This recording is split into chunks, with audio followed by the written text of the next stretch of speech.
Before we start with the music, Yes. can you introduce yourself? I am Governor Gretchen Whitmer from Michigan.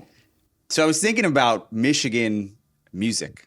Yeah. There's some incredible music from Michigan. Why? What is that about? I mean, we're gritty people, and when the weather gets bad, we get creative. Something We get in the beer water. too. That's part of it too, I think.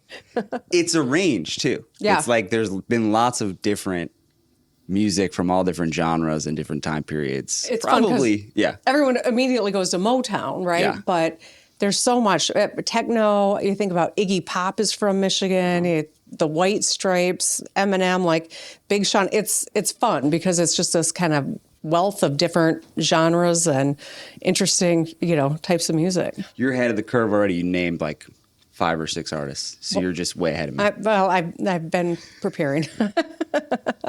So I'm going to play you some songs. Okay. And you just have to tell me who the artist is. All right. And maybe if they mean something to you, we can talk about it. Okay, cool. This is for you. I couldn't figure out where to start. But maybe this is someone who I didn't even really think about as a Michigan. Oh, Madonna. Of course. Madonna from Michigan. Yep. Bay City, Michigan. Came to New York Let me like show you you where right Bay now. City is. It's over here. See, this is my Michigan map. It's actually 2 hands, right? Like this is Michigan. Bay City's over here. And yeah, How often Madonna's do you from do Michigan. that? The All map the with- time. The nice thing about being from Michigan is I always have my map with me. Yeah. My hands. Tell me about like Madonna and your. Was Oh, that someone that you listened to when Oh, you were? yeah. I loved Madonna. I grew, I was born in 1971, so I was growing up in the 80s and 90s. And as you can tell, I still like big hair and bright lipstick. That's very 80s. But yeah, Madonna was a big part of growing up and coming of age and seeing this like bold woman who was unapologetic, was like really empowering for a young woman growing up and also from Michigan. It was cool. Was that a thing you were thinking about? Like, oh, she's from. Come on, let's go Yeah, represent. she's a badass and like she's unapologetic. She lives life on her terms. Like that was a liberating thing for, someone coming of age during that time. I was talking to some friends the other day about Madonna when she burst onto the scene. She was really like at the forefront of like the pop icon, like female pop star icon. There were others, but not in the same like modern version that we think of it. Yeah. Like in the ilk that now we went on to have Britney Spears and Lady Gaga and figures like that, where it was like music, dance, art associated with it, like bright colors. And I feel like she kind of created that. Yeah. And she's reinvented herself, through so many iterations over the decades. It's pretty cool how she's, been able to sustain a career that long and that kind of an industry. 1 for 1. All right. You ready for another song? Thank God I got one on the win column. Let's go.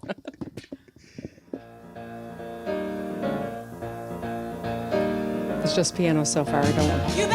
Oh, Aretha, of course. Talk about another badass lady from I know. Michigan. The greatest voice in rock and roll. Yep. One of the greatest voices in music ever, period. But yeah, Michigan, she's an important figure. From Detroit, her dad was a preacher in Detroit. That particular song, I think, was in, the Blues Brothers, which was, that exposed her to just a whole nother crowd of people that maybe didn't know Aretha or appreciate, the strength of her. And she got some acting chops, too, so.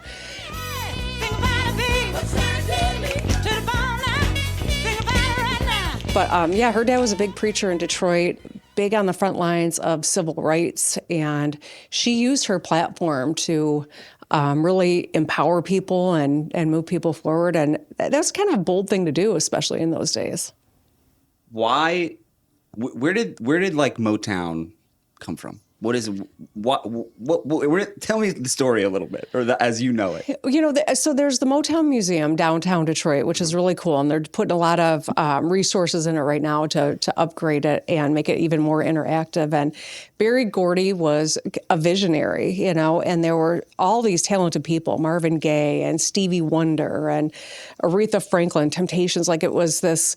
You see this in other places where all of a sudden there's just this growing group of talent and they feed off of one another and they help one another and they learn from one another. And the Supremes, it was it's just a really incredible time in Detroit. And Motown, some people, even on my staff, some of the young people, Henry, I'm talking to you, didn't know what Motown, like that meant Motor City, like Motor Town, the Motor Town. And Motown's really about, so identified with the music, but it was the gritty nature of Detroit, Detroiters, and this incredible concentration of talent.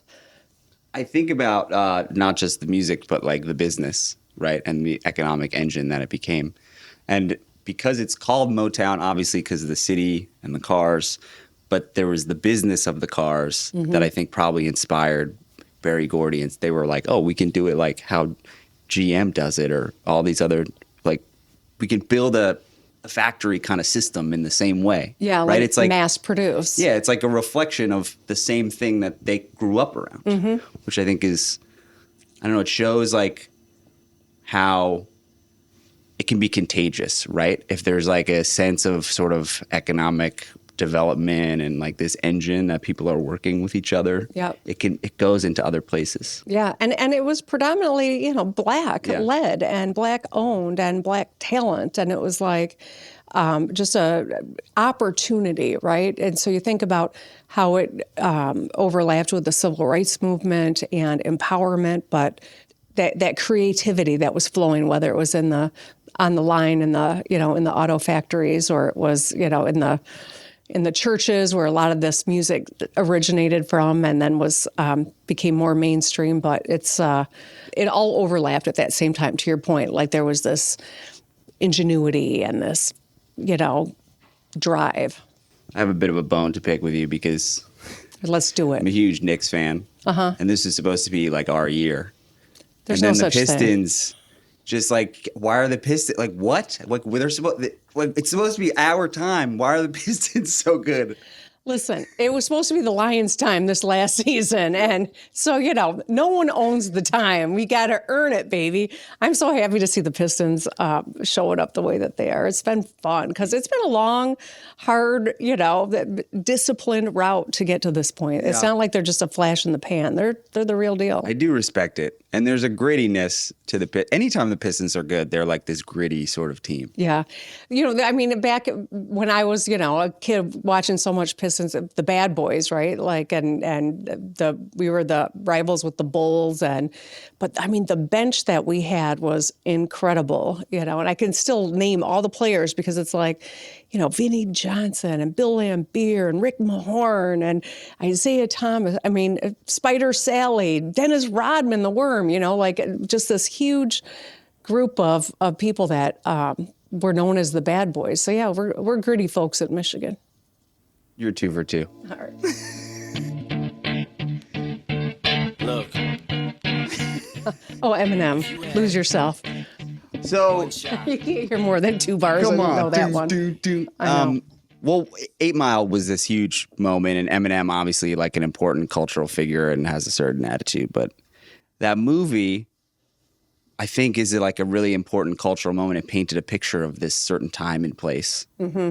Can you tell us about not only Eminem, the famous rapper, but like Eminem and how he sort of grew up and where that came from? And yeah. Well, first, I love Eminem and I love his music. And he is such a great ambassador for the city of Detroit. He is, I think, crosses so many different interesting intersections. And everyone at the Lions game, we always look for Eminem, and he's produced so many great things. Like, of course, he is a very talented performer, but he also produces some incredible things in the city of Detroit. We just redid the big train station downtown Detroit, and Eminem produced all of the talent around the big unveiling. And it was just this incredible show. And he performed as well. But Diana Ross came and performed. It was just an exciting, really moment of pride. A city that was on hard times for a long time. 8 Mile, his movie and his story is really growing up in a city where there'd been a lot of disinvestment, frankly. And I think it was 2009 maybe that Time magazine did this horrible article, The Tragedy of Detroit, something to that effect. And then in 2022, it was listed as one of the best cities in the world, Detroit, Michigan. It's like we've come a long way. And Eminem's 8 Mile is kind of about the hard times, but now he's got a big hand in a lot of the great things that are happening in the city. So it's really a interesting story to tell through his experience. Are you guys friends?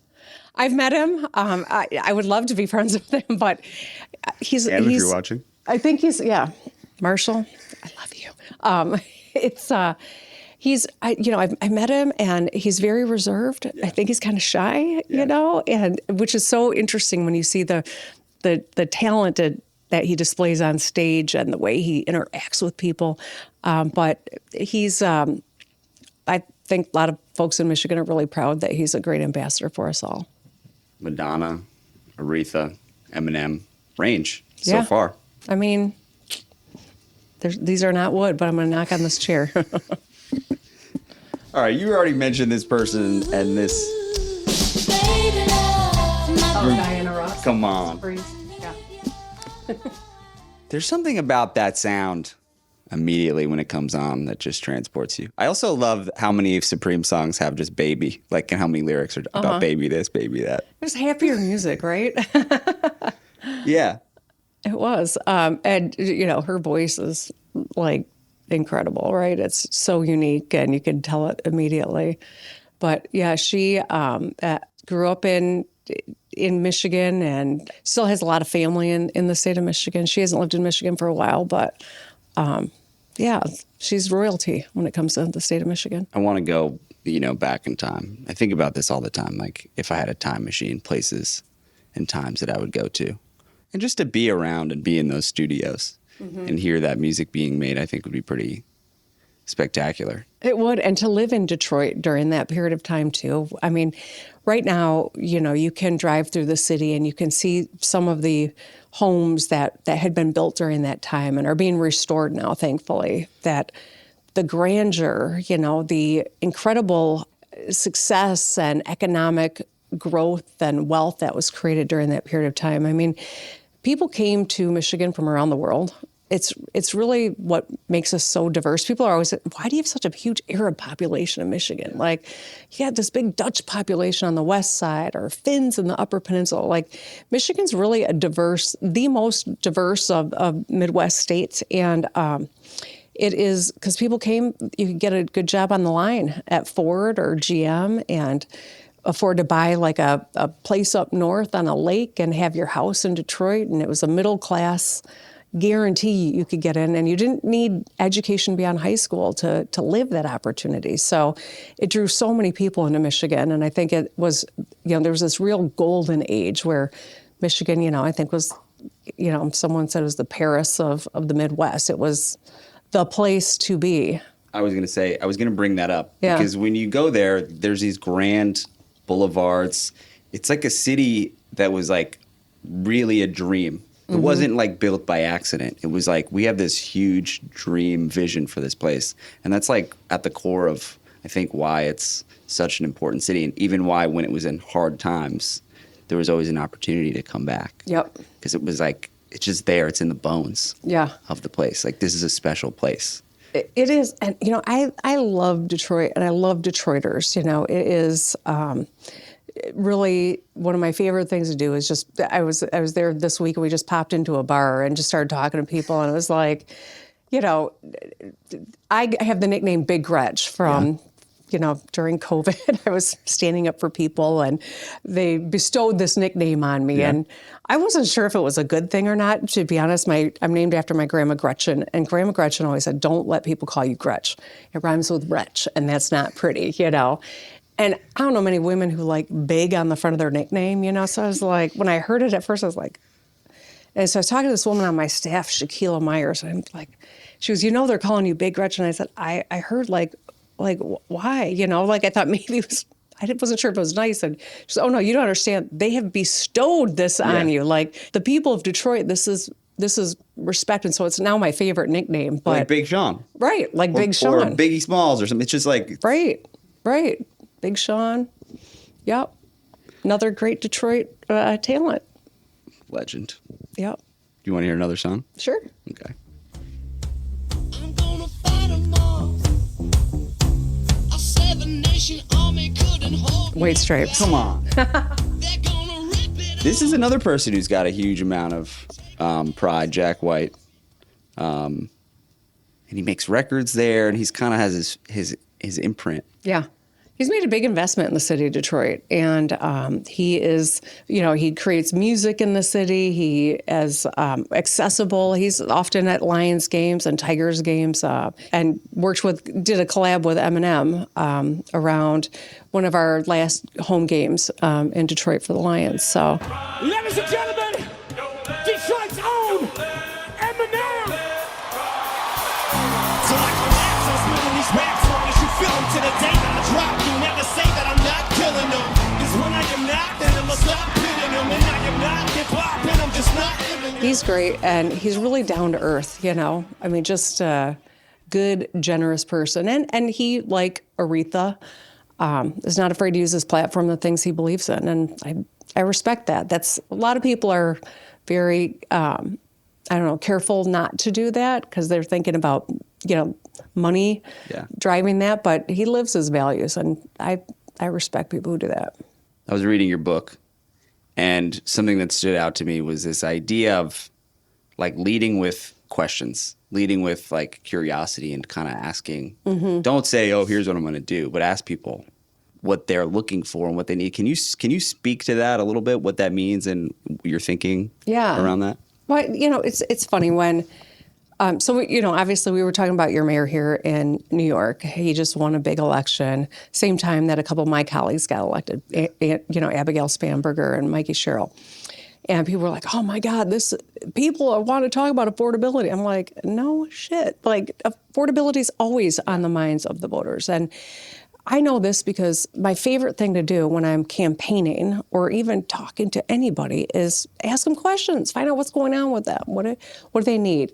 When I traveled across Michigan, when I was running for governor the first time, I spent 2 years, and I had conversations with people. And my favorite question was, if I get elected, what can I do that'll make your life better? Like, what do you need? What should a governor be focused on? And then I shut up and listen. And I heard over and over again, fix the damn roads, fix the damn roads. And it was like, I was at the Detroit Children's Hospital, and I asked this woman who was there, her child was in the hospital. I asked the question. She said, fix the damn roads. And I was really surprised because I thought she'd talk about health care or education or child care. I said, all right, tell me more. Like, why is that front of mind for you? And she explained she was driving from Flint down to Detroit, hit a pothole, sidelined her for a whole day to get her car fixed. So she didn't see her son in the hospital. She had other kids at home with a babysitter, had to pay all this money to fix her car because the rim was busted on her wheel. And that's money out of her rent, out of childcare. And it was like, that for me was, the moment. And if I hadn't asked those questions and the follow-up too, I might not have ever really appreciated what basic infrastructure means to normal people who are just trying to take care of their family and get ahead. And that's about affordability. It always comes down to that. And then it becomes the whole like a focus of the campaign and like key messaging that resonates with people like to this day, all not just in Michigan but all over the country. People are like, oh yeah, duh. Right. Like it's little things. Yeah. We do this other show that's not about music called Public Opinion, and it's about sort of like infrastructure and how things work. You would really like it. And we do videos like what happens when you flush the toilet. And it's one of those questions where you're like, oh, wait a minute, what does happen? But there's all these people that work on that you don't really think about. You think about them because they work for you in the government. But your average person almost takes that for granted. Or when you turn the faucet on, you think that you're going to get water that you can shower with or drink or whatever. That's not always the case. Yep. But no one thinks about it until it's a problem.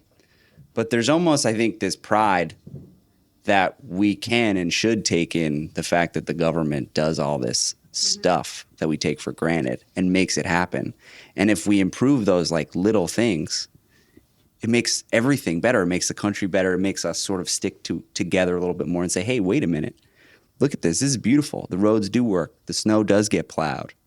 We do have clean water, all these things. Like that's because of the work that we're putting in and the taxes that we pay and these amazing civil servants that we have that make that happen. Yeah. I love that you're doing that. You know, it's one of those things that's always trying to, how do we connect government to people's lives? You know, I don't think we do enough when it comes to civics education in this country anymore. I think that we got a lot of good work we can do there, but you know, from the minute you turn on your tap and brush your teeth in the morning to whether or not the lights come on, to the roads you travel or the bus that takes your child to school and then the school and the teachers all in the school, you know, government interacts with our life every single day. And if you're lucky, you don't notice it. Yeah. Right? If you're lucky and you do notice it, you've got resources to help yourself through a problem. But if you're not, it can be life or death for people if government's not working. You know, think about, you know, the water. If someone with means can't access their water, well, then they just go out and buy water. A lot of people can't do that. There's not even water to be bought, much less if they have the resources. If your child's not getting the educational support they need in the schools, some people can afford to hire a tutor or move their child to another district if they think that, you know, that's will improve the situation for their child. Your car, you know, is sidelined because you hit a pothole, you drive the second car. And guess what? Not everyone has those options. And so it's really the fundamentals that determine whether or not every person's got a real shot at living the life they want to lead. Not to get too political, but since we're here, But since I'm a governor. There's so many things that exist in our country because the federal government and state governments invested huge amounts of money and resources. And it just feels like we don't do that anymore. I mean, we did it with chips to a certain extent, but we don't really do that anymore in the same way that we used to. Yet we're spending all this money on wars. And like, it's just like, it's this crazy disconnect that I think hopefully people see it and realize it, but I just wish that it was even more like obvious to people how simple this is, how obvious it is. Like, why are we spending money killing people when we can spend money on the simple things that we take for granted that make our lives better? And they help every single person. If the water works, it helps the poorest people and the richest people, not just like one or the other. Why did we spend $220 million on an ad campaign for the former DHHS director? You know what I mean? When we've got people who literally are freaking out because of the cuts that were made in healthcare, whether or not they can afford the same coverage they had last year, because it's thousands more today. You know, I do think that this probably wasn't on your bingo card, but Marjorie Taylor Greene was right when she said, I think people are wondering, why are we talking about Greenland when right here at home we've got serious issues that we need to tackle? I'm not I think we're all wondering why the heck we're talking about Greenland. And, you know, Iran and Venezuela, I think maybe there are some good reasons that, you know, what's going on in Iran, but we haven't been told what they are. We haven't been explained. We don't know what the plan is. Is it another dangerous situation that we've contributed to? I mean, we have questions, but at the end of the day, I think the average American is a good, hardworking person who just wants to get ahead and looks at what's going on right now and saying, how's that helping me right now? My gas is now more expensive. My groceries are more expensive because of, you know, tariff policies that still don't have rationale to them. I mean, when Marjorie Taylor Greene said that, I thought that's exactly what I'm seeing on the ground in Michigan too. And to take it full circle back to music. Yes. If you're worried about your lights at home not turning on or not having clean water or just these simple things, you don't have time to think about writing a song and trying to make a record. Mm-hmm. If you're a parent who has a good paying job and you can afford for your kids to have the dream of becoming the Supremes or whatever that next thing might be, it's so much harder to do that if like you're literally like looking at these problems in front of you. My car doesn't work because there's a pothole that brought this thing and that thing. I can't even afford to get to work. Yep. So it's like you don't get the great stuff that we have, the great culture and music and all this stuff without like the simple things being made a little bit easier for people. That's a good point. I love that, because if you're spending energy on survival and that's always going to be your first expenditure of energy, how do you have it for anything else? Yeah. Mm-hmm. Okay, let's do another song. All right. Hard segue. Seems like yesterday. Oh. Bob Seger. My dad loved Bob Seger so much. Against the Wind was one of his favorites, too. Was I really loud when I had those on? No, Bob Seger, another legend. Another legend who I also met at a Lions game. We got to come out to a Lions game. Seriously, all the Michigan Stars are there. It's awesome. He is. I remember growing up, my dad loved Bob Seger. We would listen to Bob Seger all the time. The Eagles, a little Linda Ronstadt, but it was Bob Seger was the core. And it turns out he's just a really wonderful human being too. So it makes me like him even more. Tell me, so your dad was listening to, classic rock stuff. What was your mom listening to? Your parents separated and you spent time with both of them. Yeah. Did they have the same music taste, different? What was it like in the house growing up? I remember Mom busting out Roberta Flack. But Dad, he had a convertible and we'd drive around and he'd have 8 tracks. Do you know what an 8-track is, Chad? I know what it is, but I've never actually used one. So old. And he had a stack of them in the car. We'd be playing lots of Bob Seger and the Eagles. We got a lot of records here. I know. I love it. Which have, seemed to be making a comeback. Very much I guess because so. everything is just in the cloud somewhere. I think people want something.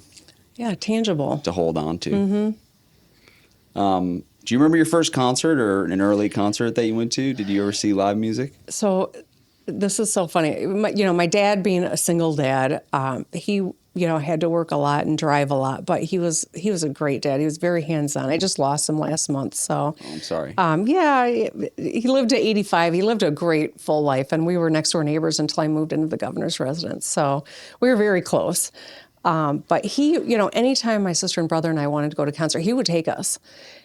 Like to concerts, I'm sure he was like, what the hell am I doing here? We went to a Culture Club concert and saw Boy George, and everyone was dressed like Boy George. It was one of the most disturbing things ever. And we were pretty young at the time. My dad took us. Shout out to your dad. Yeah, no, he took us to the Jackson 5 concert. Well, not Jackson 5. It was the Jackson Victory Tour where all of the original Jackson 5 members were on. That was a legendary tour. At the Silverdome in Pontiac, Michigan. Mike was moonwalking probably. Yeah. That was when he was really started. Yeah, he was the star. Like by then he was very obviously the star of the family, but Tito, Jermaine, all of them were on there. Very cool. I haven't thought about that in a long time, but I think New Edition might have been one of my first concerts that I went to without a parent, like where I felt like I was, old enough to go to a concert on my own. And? It was fun. It was, yeah. New Edition, Belle Biv DeVoe, and who am I missing? Who was the third? They're on tour right now too. Oof. I know. All these years later. Yeah. Okay, we got a couple more songs. Boyz II Men. That's who else was in it. Oh my God. Amazing. Iconic. This one's for Big Gretch. We're actually going to leave Michigan for a second. Okay. Oh, Dixie Chicks. Or the Chicks. Yep. Forgot we dropped Dixie. I love the Chicks. Me too. Mm-hmm. Iconic group. Yeah. You put some song record. You have like a playlist in your book. Why'd you do that? I thought it'd be fun. Yeah. You also have a recipe? I thought it'd be, my dad, my grandma's recipe for her rolls. When are you like listening to music? Are you on the road and you throw some earbuds in and... my staff tends to stack me up when I'm on the road with, work calls. Busy. Yeah. So sometimes, if I'm up in the morning and get some exercise in is when I get to listen to music. So not a ton. Get fired up to the Chicks. Yeah, or Guns N' Roses. Yes. That was my jam in high school, Guns N' Roses. Guns N' Roses. Appetite for Destruction is one of the all-time best albums. I'm saying it. I would have, loved to have seen that tour. Yeah. Because it was fun. They were on top. I saw them. They were on top of the world. You went. Yeah. What was your what were you wearing? What was your your outfit of choice? My hair was twice as big as this. Like the bangs were out to here. Yeah. Everybody. When people pull up pictures of me from the 80s, my kids are always like, oh my God, Gretchen.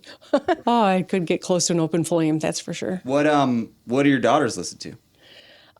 So my youngest loves Lord Huron, also a Michigan band. Oh, shout out. Yeah, she loves Lord Huron. My older, she will absolutely kill me, but she's kind of a K-pop kid.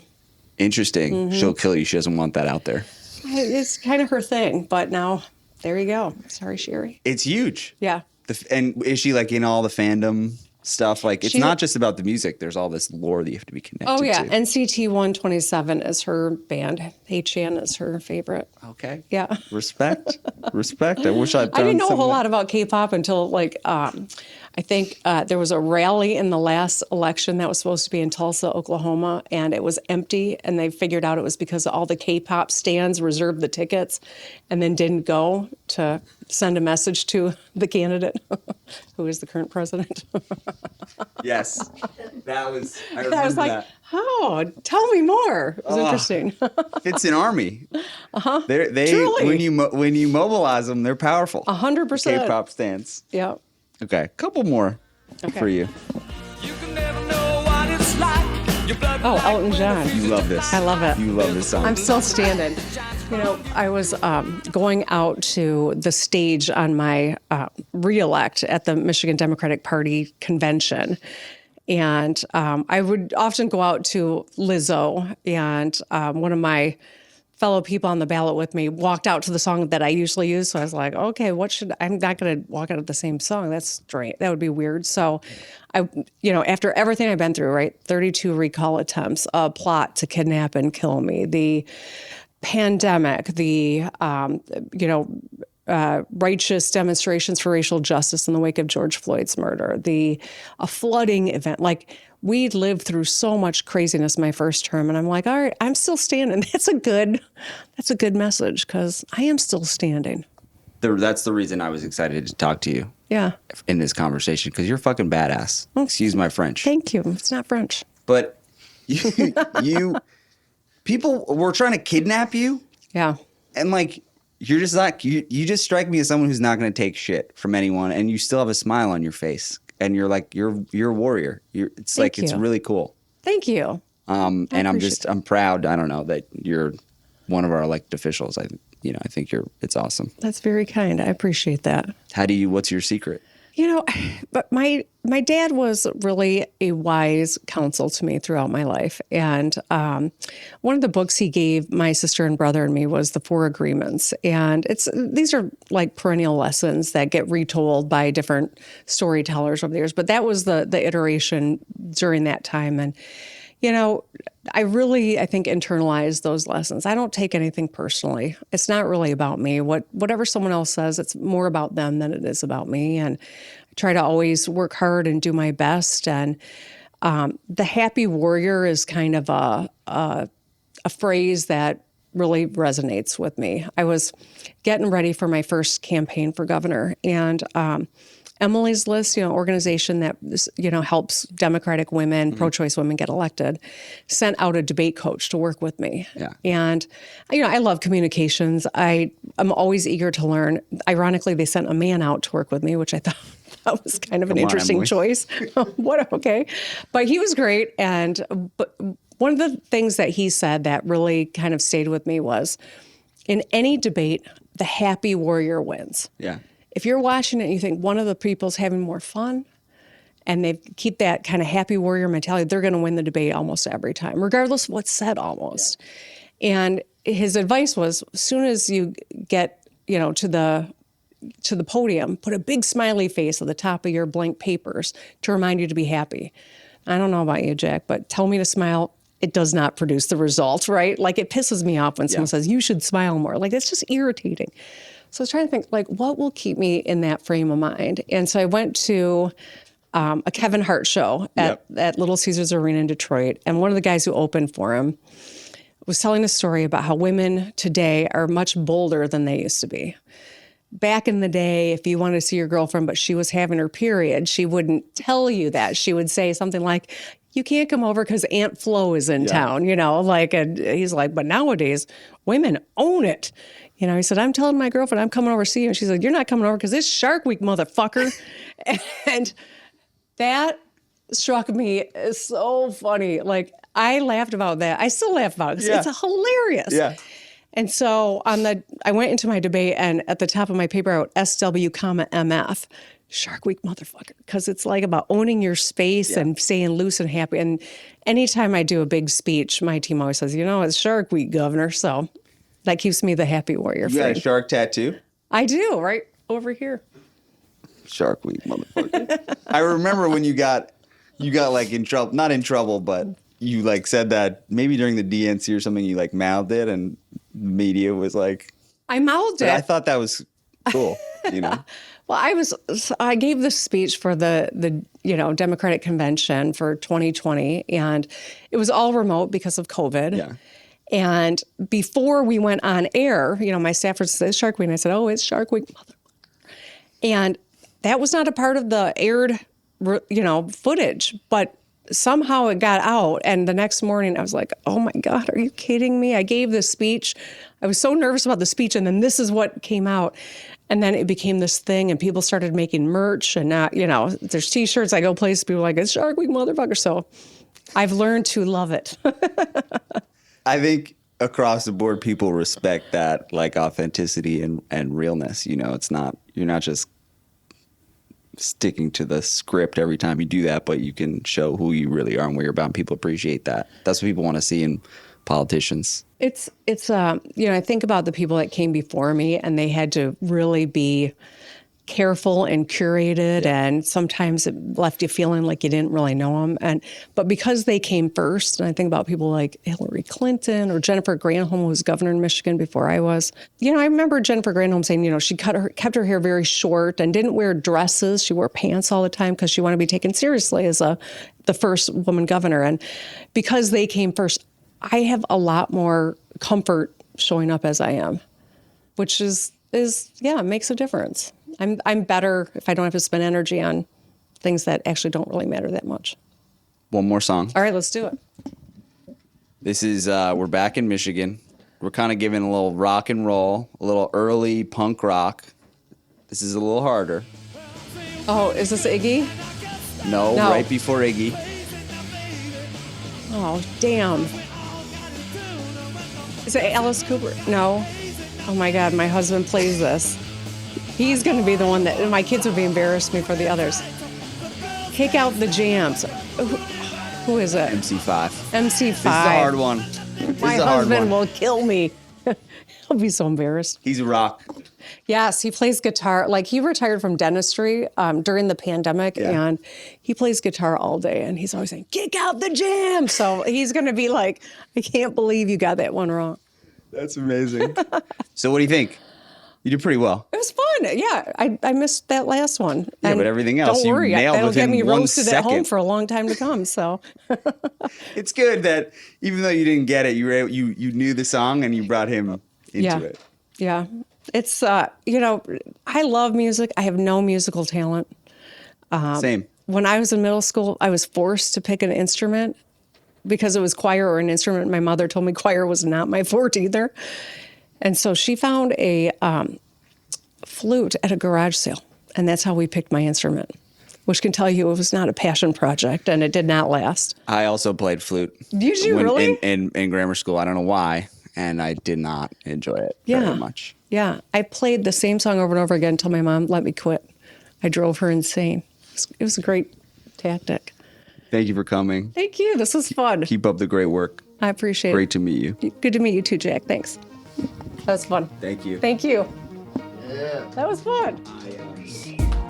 The Trackstar Podcast is a presentation of public opinion created by me, Jack Coyne, Kieran Coyne, and Henry Cornaros. Written and produced by Noah John. Edited and produced by Haley Sobel. Theme and original composition by Kieran Coyne. Mixing by Devin Klein. Our agent is Joanna Orland at UTA. Thanks for listening. See you next Wednesday.